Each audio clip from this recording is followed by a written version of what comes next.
Hey, everybody, welcome to Rock Your Midlife. I am so excited that you are here today because we are talking about one of my favorite topics.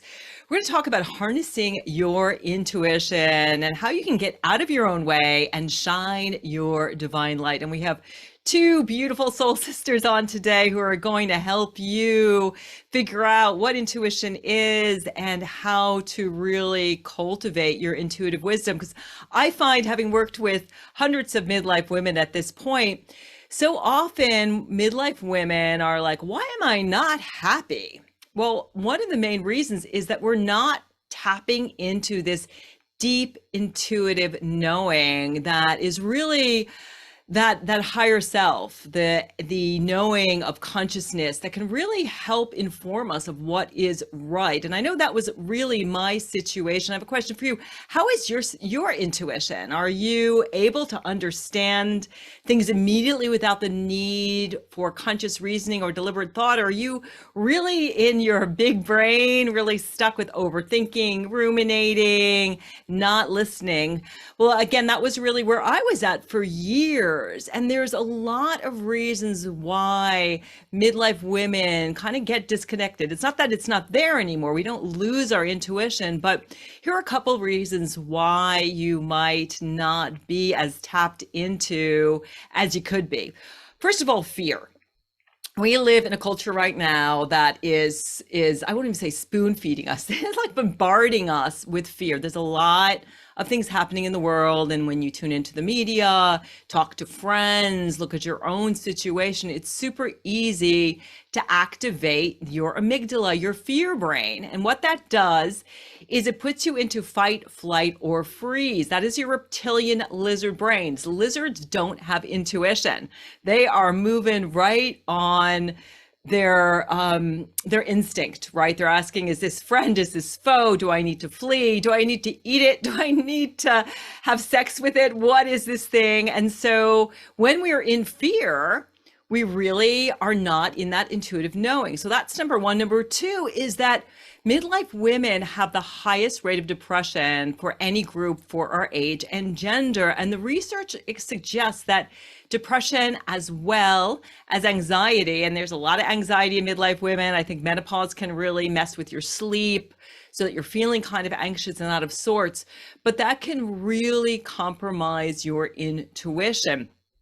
Another issue is that we often have conflicting motivations which keep us stuck. For example, maybe you're single and you really want to be in a beautiful, heart-centered relationship, but you also want your freedom.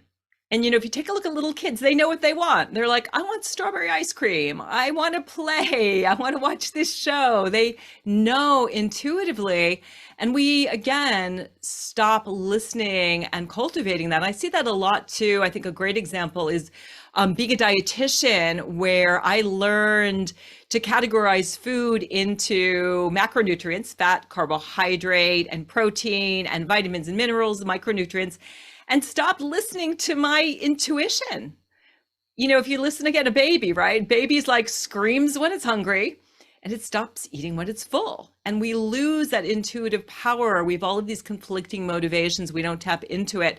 Another thing that's huge is changing life circumstances. Anybody out there midlife, changing life circumstances, right? Maybe you're taking care of elderly parents, or you're taking care of teenagers, or you're heading for empty nest, you're switching careers, you're moving. What happens is when we change our life circumstances and we've got all new stuff in our life and we're trying to figure everything out, it can make it really hard to tap into our intuition. Two final reasons, and I think these are the big ones in my life. The first one is we listen to our big brains. We've got this incredible intellectual capacity to overthink things, to think things through. And I know my life, I grew up in a household which was very scientifically oriented, and woo was not okay. Things that did not have a specific scientific backing behind it. If there wasn't research, then you didn't want to go there. Things like Reiki and intuition and those sort of psychic downloads that you get. And so I really turned off my inner knowing, I think at a very early age, where I stopped listening to guides and intuition and really just listened to my big intellectual brain. And I'm trying to work on expanding my intuition now. So the big brains, and I think one of the biggest things is we look outside of ourselves. We are often, as midlife women, we're people pleasers, right? So instead of saying, well, I want to have this job or be with this person or live in this place because it makes me feel good, we're thinking, well, what are my parents going to think? What looks good in society? Or we're comparing ourselves to other women thinking, well, she looks great with that haircut. Maybe I'll look great with that haircut. Even our intuition is saying, nope, don't go there. That's not the look for you. But we look outside of ourselves. And again, it's this consumerist culture that tells us, when you have this stuff, then you'll be happy. And we're on this hamster wheel, always chasing stuff. The next move, the next career bump, the next relationship, the next great restaurant, all of those things, instead of looking within and honoring what our heart wants and what our gut wants.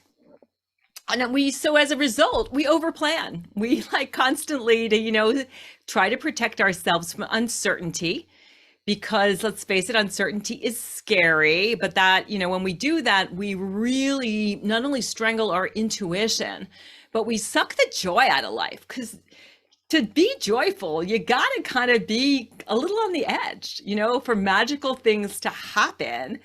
You've got to let go and let God and spirit in and listen to your intuition. And there's a wonderful Yiddish proverb, which our first guest, who I'm going to introduce, CLB, in a moment, I learned from her incredible show. We plan, God laughs. And that really expresses a truth that I think we can all relate to, right? At every stage of life, we make plans, setting out who we want to be, where we want to go, imagining what we will be like when we get to that point. But, things have a crazy way of not quite turning out as we hoped for. But I like to remember that the universe is working for us. Everything is happening for us, not against us. Even my diagnosis of breast cancer, I can see so many silver linings of slowing down, listening to my intuition, taking some time off, looking at some of my workaholic tendencies, looking at some of my ego issues, and working on myself. But, here's the thing, that shifts happen. It's normal, especially at midlife, and we can either fight them and say this shouldn't be happening to me, and we can overplan and ruminate, or we can just surrender to what is. And if something isn't working, we can address it, or we can adjust to let it happen and not worry so much about it, and see that, I might not know the reason now, but there is a reason down the road. And so on that note, I'm going to introduce our first guest, and she's just an example of like letting joy in. This is actually, CLB is my first guest that I think I've met face to face first. And such a magical occurrence. I was downtown Burlington, where I live near. I had just been to the hospital for a treatment, and I was meeting my bestie, Catherine. And, Catherine was like, there's a pop-up hip hop museum happening at the Flynn Museum. Like, who would have thought it, that there's this incredible museum with all of these amazing hip hop fashions happening right in little old downtown Burlington. I think we're a city of maybe like 60,000 people. And there's this gorgeous woman, CLB, and we hung out and we danced and we did some Reiki and we just had a great time. And little did I know what just an incredible, amazing woman she is. And she's going to be talking to us about intuition, as well as the connection between hip hop and healing, how we can use music as a force to heal ourselves, to create community, and ultimately, to heal the planet. Because let's face it, the planet needs a lot of healing right now. And so Christine L. Bowen, also known as CLB, is a spirited, conscious creative who lives presently, loves wholeheartedly, laughs regularly, and is very passionate about living life at its creative best and inspiring others to enjoy the same and shine. She has over 30 years of combined experience in visual communications, professional networking, and mass media, and has been recognized by Mashable, LinkedIn, Cloud Cred as a top 0.1% global social influencer in her areas of expertise, with her groundbreaking web TV show hashtag CLB Live, which I recommend you check it out on YouTube. It's amazing. It's hashtag CLB Live, averaging 500 plus live viewers per episode in over 135 countries. And she is also a lifelong spiritual seeker, a practitioner. She is committed to her commission of elevating global consciousness via liberating and stimulating creative minds. To that end, she is pursuing a PhD in metaphysics, specializing in conscious-centered living. And she is also the creative consult to fellow heart-centered professionals. She serves as a digital director and Sirius XM producer, host for the National Hip Hop Museum. So hopefully it's coming to a town near you. Check it out. CLB, welcome to Rock Your Midlife. Hello, Dr. Ellen. I'm so excited to be on your show. And hello to your listeners. Hello to our co-host here, Victoria. And thank you for that warm introduction. I have to kind of look over my shoulder sometimes. Yeah, well, it's the essence of you. That's right. We have all of these accolades and our CVs and all that stuff, but it's your juice that just makes you so beautiful and so special. So let's dive into hip hop. So I think a lot of our listeners might not know it. Their kids know what hip hop is. I know my son is creating beats all the time, so I have a good sense. But for people who don't know what hip hop is, what is it? That's a wonderful question. Great way to start. Hip hop is relative to me. Hip hop, in general speaking, it's a genre of music. It's seen as that. In a broader sense, though, hip hop is a culture. Hip hop represents community. It represents social commentary. Hip hop represents healing. Hip hop represents self-expression. Hip hop is love. Hip hop is, I have goosebumps just saying all of this. It's so many things to so many people. So in a general sense, hip hop is a culture that has permeated every aspect of popular culture over the last few decades of its existence. And I'm just honored to be in a position to honor those who started the movement back in the 70s. Yeah, and it was fun to see the museum. And tell people a little bit, if they want to go and catch the museum, where are some of the cities that it is going to be at? If they want to learn more about hip hop and check it out, meet you. Absolutely. Well, first of all, being in Burlington was amazing. I absolutely love your town, and I love the people of your town, including yourself. I had such a wonderful time. We did, I should say. Our team is headed to Atlanta next on the end of August, August 26th. We'll be hosting one of our well-known induction ceremonies and summer concerts. We are inducting some of the biggest names in hip hop history. We're talking about Slick Rick, Houdini, UTFO, Cool G Rap, Speech from Arrested Development. Forgive me if I'm leaving. It's a long roster of wonderful hip hop icons that we are celebrating at the end of August. Very cool. So one of my major questions though is what is it like being a woman in hip hop? Because let's face it, there is a little bit of, misogyny going on in hip hop sometimes. And Yeah. so what's it like, especially, a woman like yourself who is so gorgeous and, so involved in this scene? What is it like? And, how do you be your authentic self? Yeah. We could have a whole episode on this question, Ellen. Well, thank you for your kind words. And I, as a woman in hip hop, I approach this space with respect. Even though I've been tied to the hip hop industry as a fan, as a listener, as an appreciator of the music and the genre and the culture, I'm relatively new to representing hip hop in the industry as a whole. So while I position myself as a woman and in terms of asserting myself with what I bring to the table, definitely know what I'm bringing to the table when it's contributing to our work at the Hip Hop Museum. At the same time, I am very humble in what I do not yet know, what I'm not yet aware of. So I wear a student cap, if you will, in my position. Everyone I come across, whether it's one of our legends, whether it's one of my peers, someone I meet through the museum, I'm always listening and learning. And so that's the approach and positioning I take. As a woman, however, I position myself in the area of expertise that I have. I stand firmly on that. And it's easier said than done. However, I remind myself every day, I should say the divine reminds me every day how much I bring to the table. Yeah, that's beautiful. So just really standing in your own power, becoming Yeah, empowered and being the authority in your area of expertise, which is really around the PR communications. So yeah. how is hip hop a force for healing? Well, in a broader sense, music is a force for healing. When we hone it down to hip hop, as I mentioned earlier, hip hop represents a community of people. It started as, in my humble opinion, as a way not only to celebrate ourselves and our culture, as a way to express ourselves, have a voice in spaces that we couldn't have a voice before. So I see it as healing in that sense, because when we can express ourselves vocally, to me, that is a great sense of autonomy. It's a sense of empowerment when we use our voice. And that's what hip hop does for a lot of us, not just people who are performing and creating the music for us, but also those who are appreciating and listening. We are contributing in our own ways.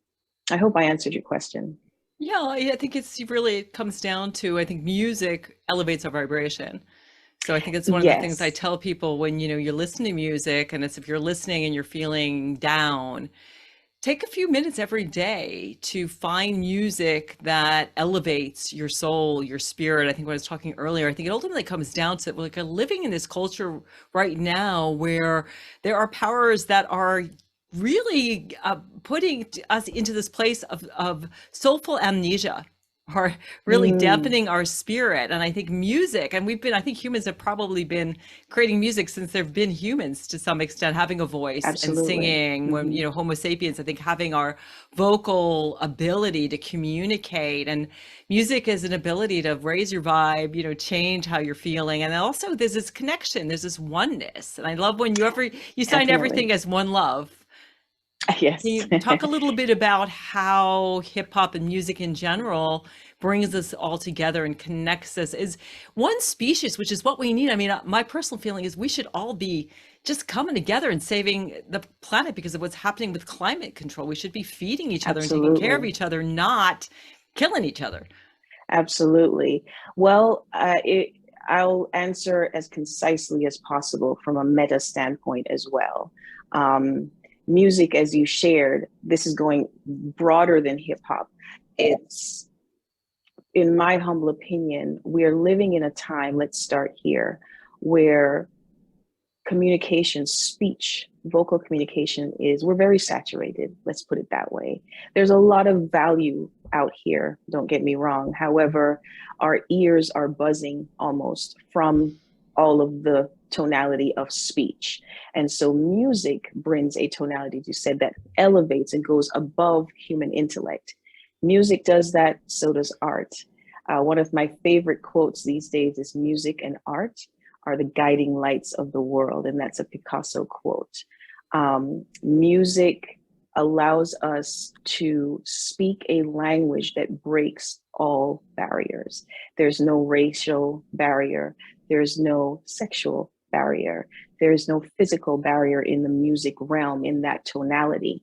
And so when we are listening to music, regardless of background, we have that commonality and we're speaking the same language. And when we're speaking the same language, we can hear each other, we can see each other, we can feel each other. And when we're coming from that space, it's a divine space.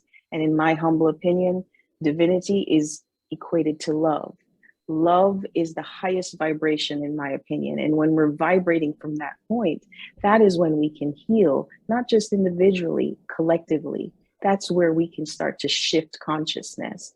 And this is why I focus so much on creativity. Oh, that is such an incredible answer. I love what you are sharing, and it is that from the creator perspective of, when we are creating things that come from the divine, there is that sense that I am connected with the divine, and music and art as well as a beautiful way to express that. So, let's talk a little bit more about the divine. What is divine thinking, and how do we get there? This is a great segue because uh, going behind what you just shared, um, music and art are languages of the divine. It's not of human intellect. We are mimicking, when we create music or we create art, we're mimicking the divine. We're imitating the divine.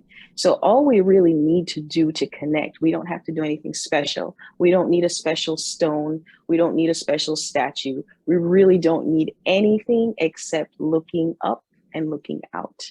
When we look at nature, when we observe all the colors, all the different intricate designs of nature, and I'm not just speaking of flowers and trees, I'm speaking of all aspects of creation.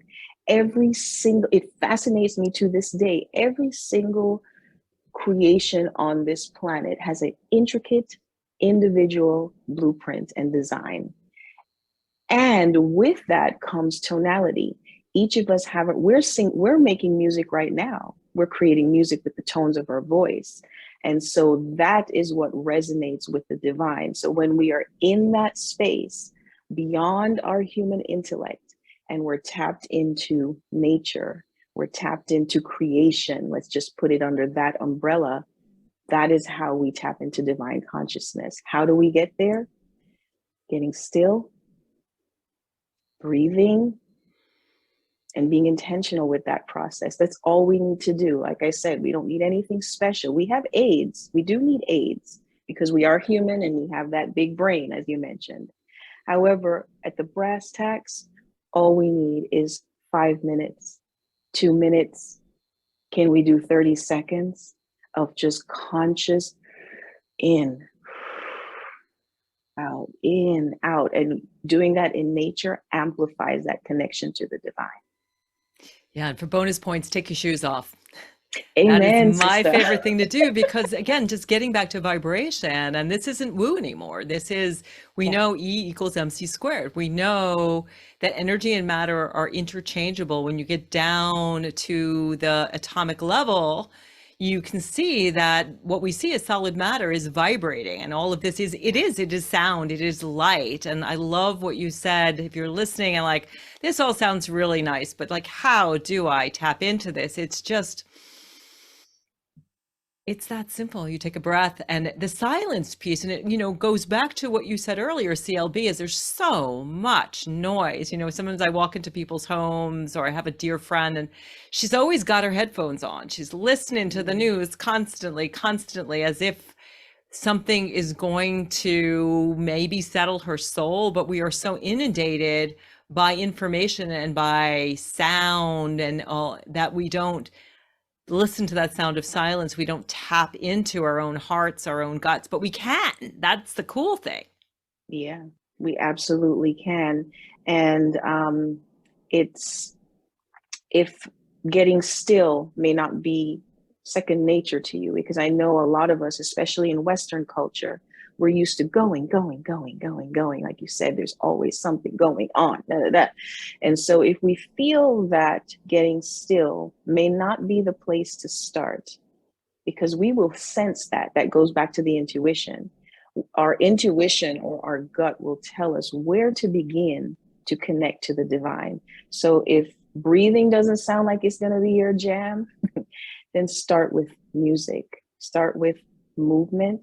As you said, Dr. Ellen, just go outside, take off your shoes, and start walking in the grass and feeling the grass, feeling the earth.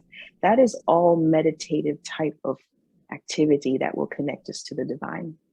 Yeah, and when you start, what probably will be happen is your monkey mind will go crazy. People always tell me I hate Absolutely. meditating because I get quiet and then my mind goes nuts.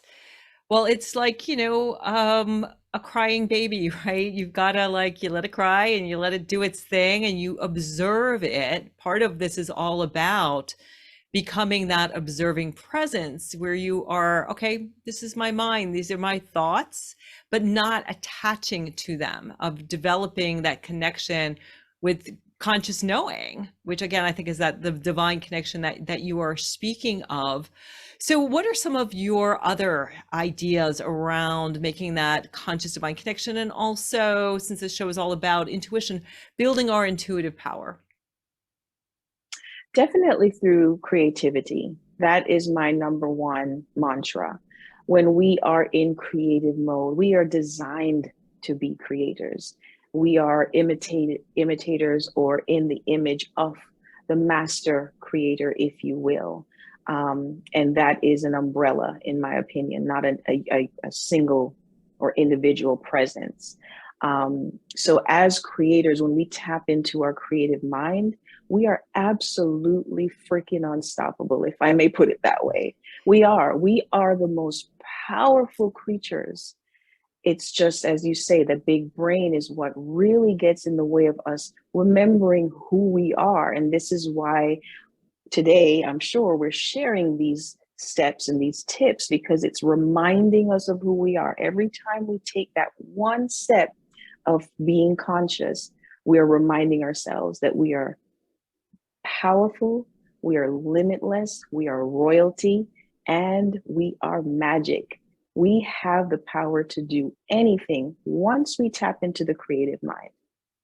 And I love that. And the beautiful thing is when we tap into our own creative mind, we see the divinity in ourselves, and then we see the divinity in everybody else, and we can realize, Mhm. like, I can just be my damn self and take care of my business and who I Right. am and put myself out in the world. And again, turning off that big brain. I love what Wayne Dyer says about ego stands for edging God out. When we are in that Mhm. ego place, then we need our egos, we need to have a sense of self, but then we also need to tap into that. And if you're listening thinking, oh, I'm not creative, well, you're wrong.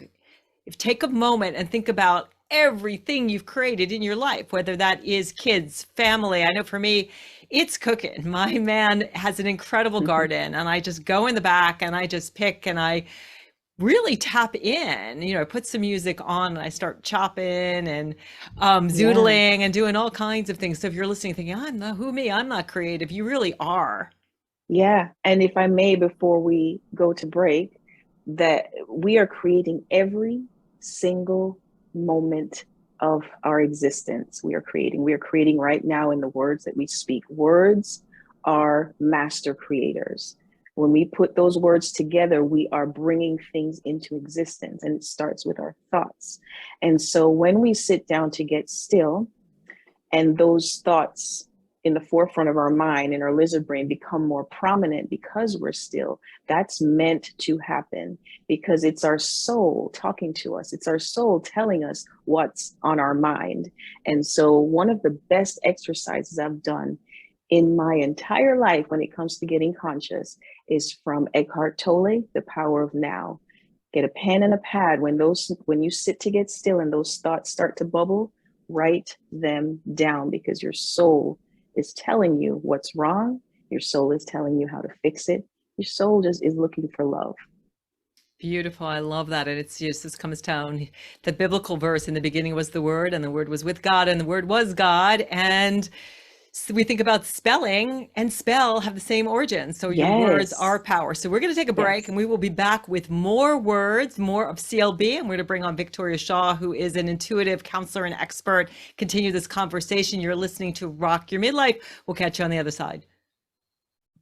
Hey everyone, thank you so much for joining us. If you're enjoying the show, please leave me a review. Let me know what you think about the show. And if you want to get in touch with me, just go to themidlifewhisperer.com. That's themidlifewhisperer.com. I would love to know the types of guests you would like to hear. And again, what you think about the show. And I want to let you know that the show is sponsored by theoptimal.me for the midlifer who wants to feel younger, stay active, independent, and energetic without pain or injury, and feel confident that this phase of life is their best yet.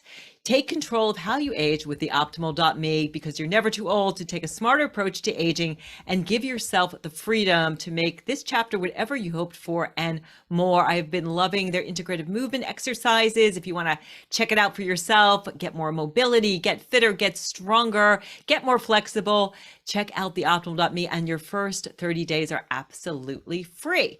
Before the break, we were talking with the beautiful CLB all about hip hop and intuition. And I want to bring on my friend Victoria Shaw, who is an intuitive counselor and spiritual coach. Before I formally introduce her, I'd like to know, Victoria, do you have a question for CLB? I do. This is a question I ask everybody that's a guest on my podcast, because I'm so fascinated by the diversity of answers.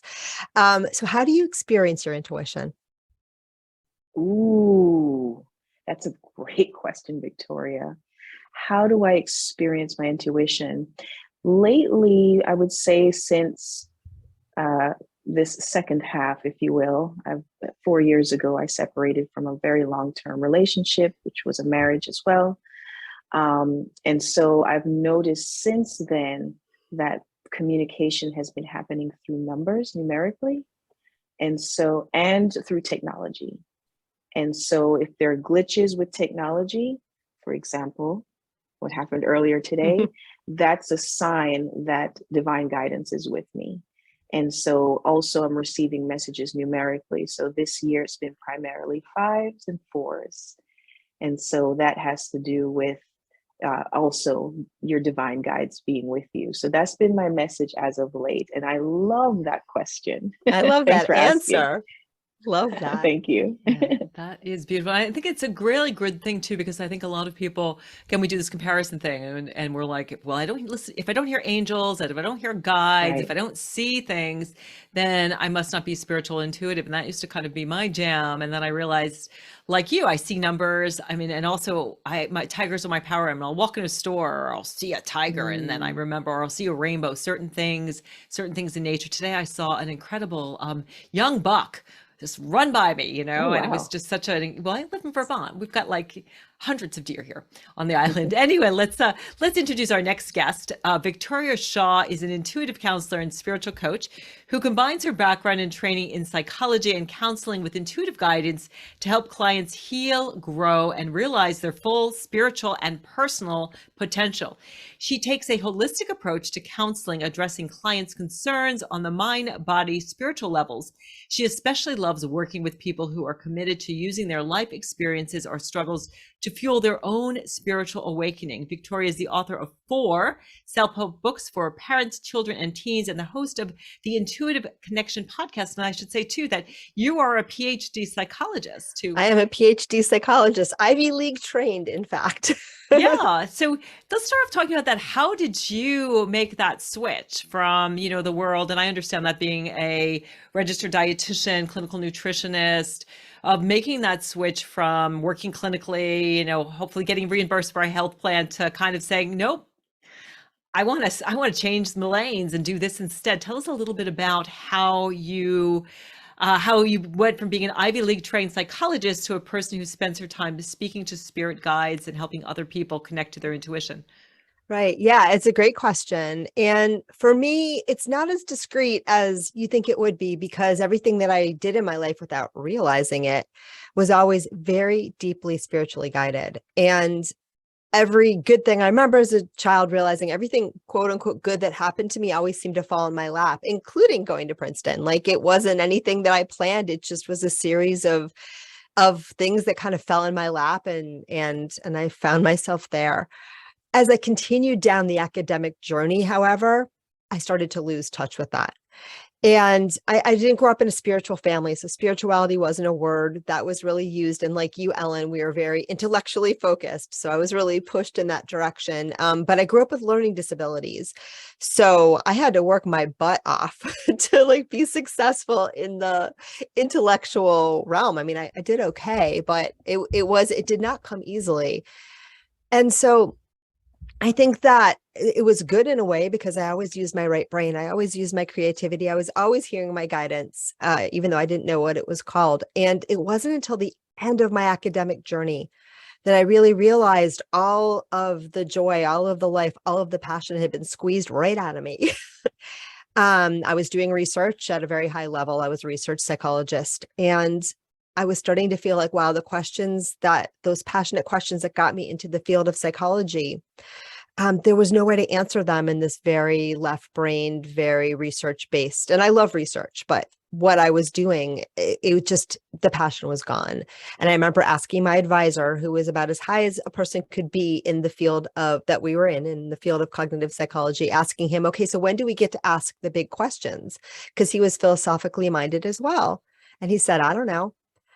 And it was that moment I realized I don't belong here. This isn't what I want to do. So I took some time off I got married. I started to raise my family. I did some writing. That's where I wrote the 4 books.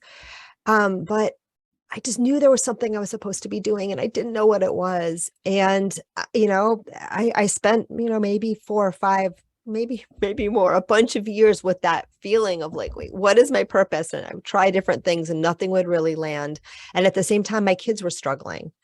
I was struggling just to parent them because I had a lot of unresolved childhood stuff that needed to be worked through, but they were also struggling. And I had a really out of the box pediatrician who kept sending me to all these weird people like acupuncturists and medical intuitives and cranial sacral therapists. And, it was all weird and out of the box to me, except it was helping.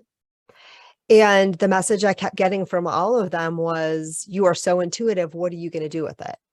And, sometimes we hear our guidance again and again, and we don't realize that a question's being answered that you've been asking.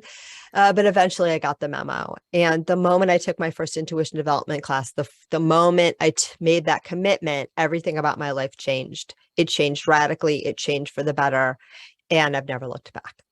I love that. It's interesting because my story, I totally resonate with, I've got more degrees than the thermometer. I was always getting more degrees to sort of block out my intuition, my spirituality, because I was really scared of it. But the interesting thing to me is that my dissertation was on mindful self-compassion and body image. So it led me into becoming a mindful self-compassion teacher and back into spirit, intuitive knowing. And so it was kind of an interesting how spirit shows up when you need it. So what exactly is intuition? How do you define it?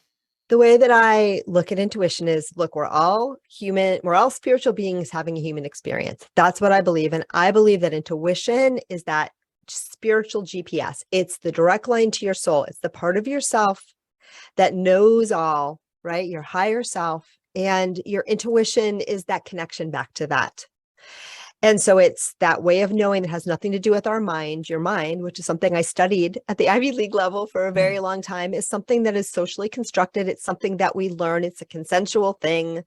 And it's a great tool to have. I love having a mind. It helps me interface and interact in this world and also sometimes understand and share the things that come through from my spirit. But if we stay on the level of the mind alone, we are cut off from our higher knowing. And so your intuition is that knowing that's beyond the mind. It's beyond anything that you've been taught here on earth. It is your spiritual wisdom.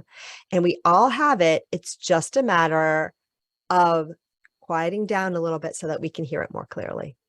Yeah, that's really, really powerful. And I think it's even more than ours. It's the knowledge of everything, all the consciousness of like knowing these things. And when you have these clairs, when you're clairvoyant or claircognizant or audient, and you have like, how do I know that? Like sometimes, you get the sense like I know something about somebody, or I've met this person before. And this is sort of this incredible wealth of information that we can tap into. So you said we can, quiet our minds down, but how do we, how do we turn our minds off even more and sort of turn the volume up on intuition and turn the volume down a little bit on our intellect, on our minds? Beautiful. Well, what you focus on grows. So my experience was, as soon as I made that commitment and set that intention to connect with my intuition, it was happening everywhere. And it's happening everywhere for you now. You're just not paying attention. So the first thing is it's intention and attention, right? We set the intention to connect, and then we start paying attention to how it's happening for us all the time. And it's happening all the time and you start to notice. Sometimes I'll tell people at the beginning of their journey, get a journal and just start writing down everything in your life that you think was your intuition, everything that is coming through now, and just start writing. And you'll discover all of these amazing synchronicities, all these amazing things that have been happening for you throughout your life. And also you'll start to discern, right? If I have a hunch, if I have a feeling and I write it down, and 6 months later, I come back to it and I'm like, oh my God, that was accurate, right? So we start to open that channel and we start to create that communication between ourselves and our higher selves.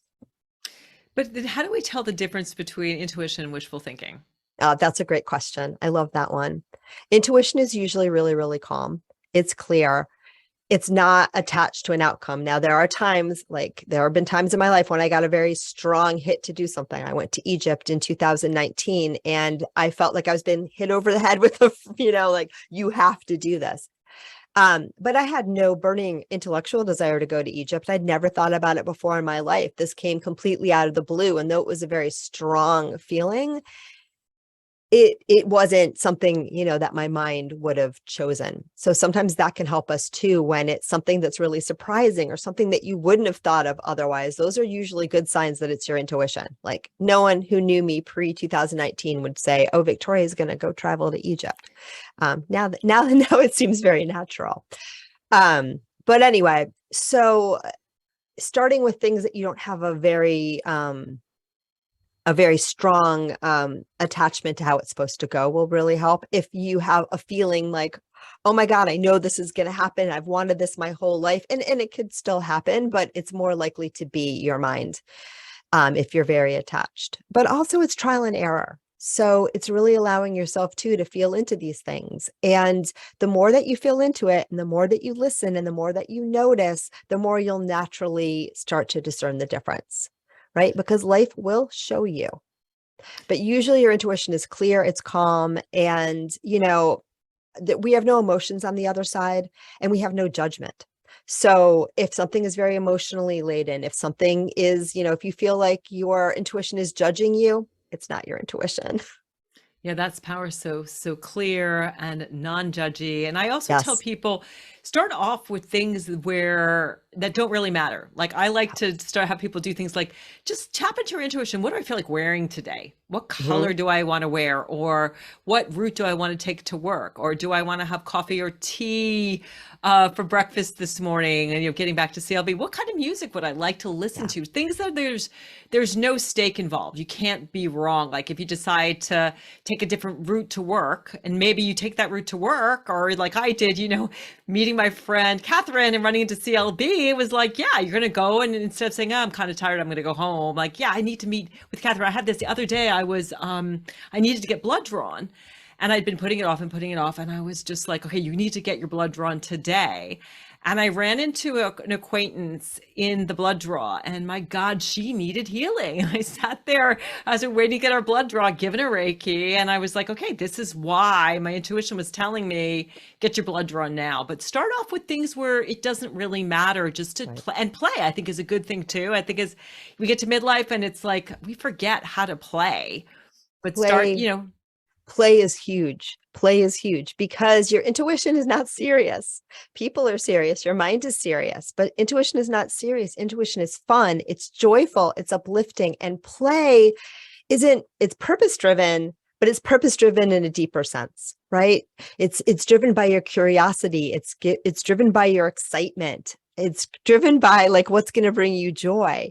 That's the kind of purpose driven we all want to bring into our lives, right? And so I'm all for play. I'm all for play to connect with your intuition. I'm also all for play to enhance like every aspect of your life. We all need to play more. And can your intuition ever be wrong? No. So I did a whole podcast episode on this, and here's what came through. Your intuition in its clearest state can never be wrong. Intuition tells you what is true or most true for you in the present moment, which is, of course, oops, it's gone, oops, it's gone, oops, it's gone, right? It's always changing, but it tells you what's true in the now, and true and right for you in the now. So it's very specific that way. But First of all, things can change and things can change very quickly. Second of all, we're always interpreting our intuition, right? So you're getting that hit, that guidance, but then you have to do something with it. You have to figure out what it means. You have to figure out what action to take, as a result. And that's where, things start to get a little bit muddy. So the intuition itself can't be wrong, but our interpretation of it can sometimes be distorted. And another hint I'd like to give too is the body connection. Mm-hmm. What is your body saying? How is your body feeling? And again, that sense of, like you said, peaceful and non-judgmental, that, you're not thinking with your fear brain. I know I've had a lot of intuitive stuff around my healing with breast cancer. And I knew there's no way in heck I was putting chemo. My body was like, just you cannot, even though my oncologist was like, this is the protocol, this is what you need to follow. And I used to really discern my path, both my intuition, but then I also consulted. I have an integrative doctor, I have a homeopathic doctor, I have my conventional team. So if you're not sure too, I think it's a good idea to, I don't know if you any thoughts about how, when it's something really important that your life truly depends on it, how you can learn to trust your intuition, but then also connect with your intellect and other, obviously you've got a PhD, so you understand the book learning. How do we sort of combine these two, and how do we deepen that trust? That's a great question. And you said a couple things in there. So I'm going to try to answer all of them. I think one thing to realize is we all need support. No man's an island, or no woman's an island. And, when people come to me, and a lot of times too, when you have something that you're very hung up on the outcome, or something life or death, something that's really important, it's really great to get a second opinion. It's really great to take the information that's coming through from the world, from the outside world. You don't have to do it alone. When people come to me for a reading, the first time, what I always tell them is, my job is to give your guidance back to you. I'm the conduit, I'm the channel for that, but it's not what I think. If it's what I think, I'm going to tell you, because I have opinions, but I'm going to do my best to differentiate that, right? I am the source for you to connect with your own guidance. And it's for you to discern and to feel into what resonates with you.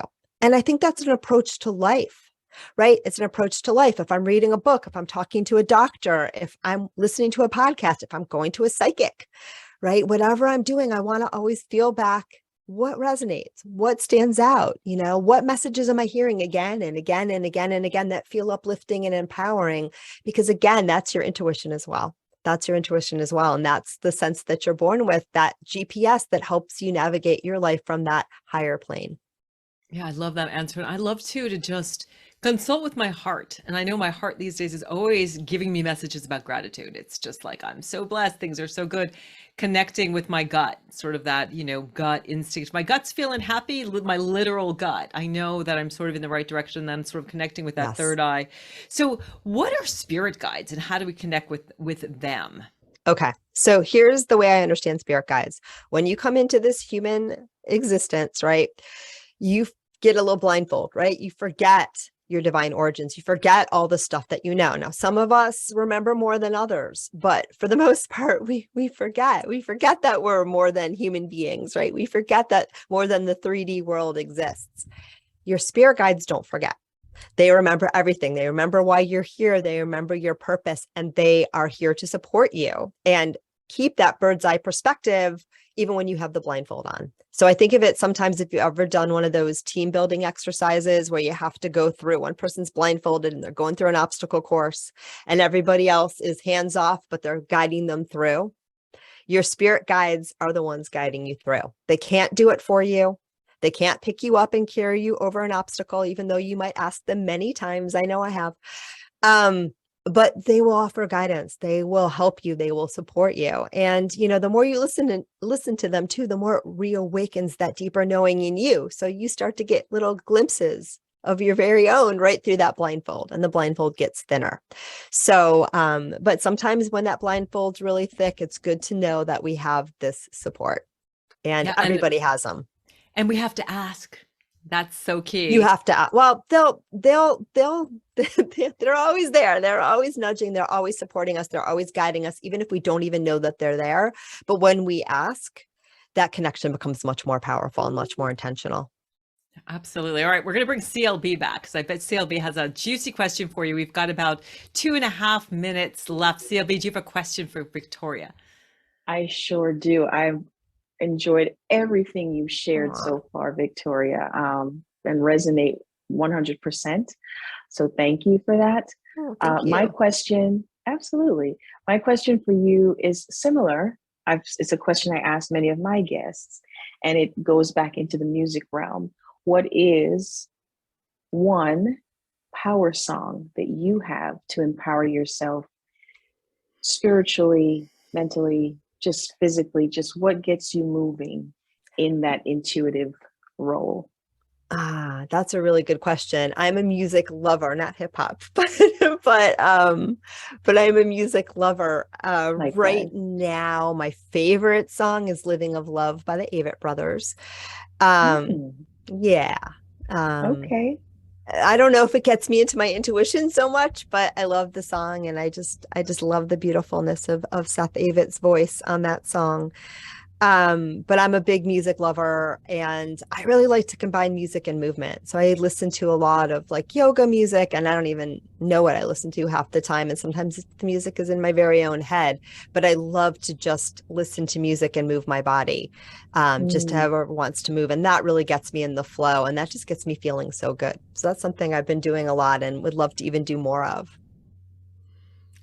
Such a great answer. I would say I love Kundalini music. I love it if you've practiced Kundalini, but sort of like mm, Sadam Kaur, and always going back to Somewhere Over the Rainbow too. I don't know. As a little kid, I used to love Good to one. just sing and really feel like I'm getting my voice back in terms of singing. So just quickly parting, you guys, just in 10, 15 seconds.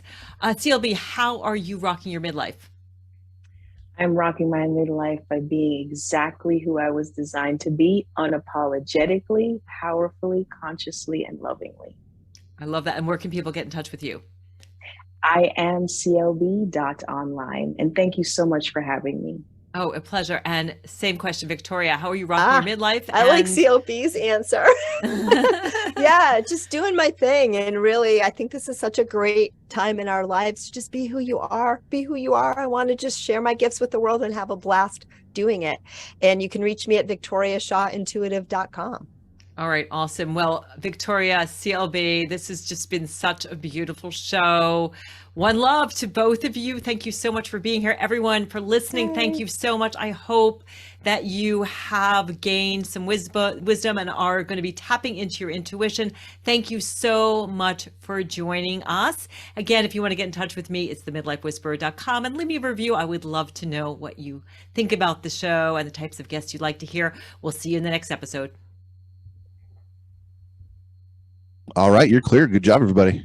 Thank Yay. Thank That was you. fun. you. Thank you so much, Ellen. It was nice Woo! meeting Oh, you, you guys CLB. were great. That was Oh my Oh, God, awesome. that was nice so to meet fun. you I want to do it too. again. That was Anytime. fantastic. That was a powerful Thank you. conversation. Thanks. The thoughts we No problem. shared will definitely Yeah. vibrate with your audience. That was really fun. Yeah, Thank it's you. good. And I want to go and check your courses out too, because you have both of you have so much wisdom. So I hope you guys will get in connection with each other too. That's always For fun. sure. Yeah. Yes, Yeah. Reach absolutely. out. I'd love that. All right. Well, enjoy your afternoon, and CLB, both of you. Thank Come visit me in you. Berkeley. I'll show you. I threatened to show you, but this is where I live. Oh, Oh, I gotta do see show it. me. Thank you. Thank you. Oh my gosh. Oh, Look at that. beautiful. Yeah. Oh, that's 10 perfect. acres. I So was beautiful. Ah, talk about, when I 10 acres I miss. I miss 10 land. acres, and our garden it's a little farm. If I talk about it in my book, but it's just talk about intuition. And I was just leaning into this thing called a destination vibration. I was thinking about dance and all. Dance is a metaphor for me for being joyful, and I was just visualizing myself dancing throughout my whole lifetime. And I just had this very high vibe, and I feel like I attracted Kenny. And I drove up here the first time, and the theme song from Gone with the Wind was going through my mind. I'm like, what is this? Complete with the tree climbing border collie. I mean, it's just Oh, it's a paradise. So it's awesome. So you yay. guys are That's both I welcome to beautiful. love visit it. anytime. Next time you come to Burlington, you got Absolutely. to Thank visit. you. So enjoy your afternoon, both of you, and let me know how I You can Likewise. support too. you. This show is this was live, so this is really happening tomorrow or Friday. I'll have just individual posts for each of you with some sound bites that Of you feel course. free to share Okay. anywhere, and let me know how I can support you. Thank you. Thank Likewise. All you. Thanks so right, much, Ellen. Have Likewise. a great day. you too. Bye bye. Bye, Okay, bye. ladies.